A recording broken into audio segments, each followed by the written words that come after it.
असली राम की खोज वास्तव में स्वयं की खोज है।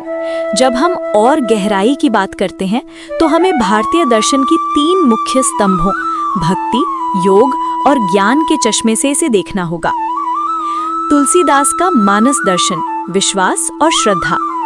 गोस्वामी तुलसीदास जी ने रामचरितमानस के बालकांड में स्पष्ट किया है कि सगुण यानी साकार और निर्गुण यानी निराकार राम में कोई भेद नहीं है। अगुण सगुण दुई ब्रह्म स्वरूपा, अकथ अगाध अनादि अनूपा। उनके अनुसार जैसे जल और ओला यानी आइस एक ही हैं, वैसे ही भक्तों के प्रेम के कारण निराकार ब्रह्म साकार रूप धारण करता है। यहाँ असली राम वो करुणा है जो एक आम इंसान को ईश्वर से जोड़ती है।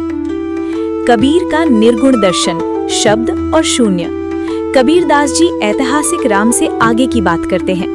वे कहते हैं, कबीर राम कहे जग और है, तू मत जाने यहू। कबीर के राम शब्द हैं, वे अनुभव हैं। उनके अनुसार असली राम वो नाद या ध्वनि है जो आपके भीतर तब सुनाई देती है जब मन पूरी तरह शांत हो जाता है।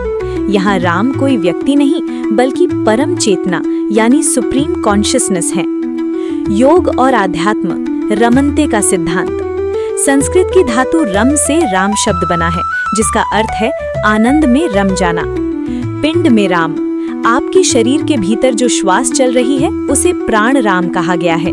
ब्रह्मांड में राम, जो शक्ति ग्रहों और नक्षत्रों को एक नियम में बांधे हुए हैं वही ब्रह्म राम है। आध्यात्म कहता है कि जो आपके भीतर साक्षी बनकर बैठा है और आपके हर कर्म को देख रहा है वही असली राम है। मनोवैज्ञानिक दृष्टिकोण, आदर्श व्यक्तित्व। अगर हम राम को एक प्रतीक माने तो असली राम हमारे भीतर का विवेक है। जब हम वासना यानी रावण पर विजय प्राप्त करते हैं तो हमारे भीतर राम का जन्म होता है। अयोध्या यानी अयोध्या का अर्थ है वो स्थान जहां कोई युद्ध ना हो।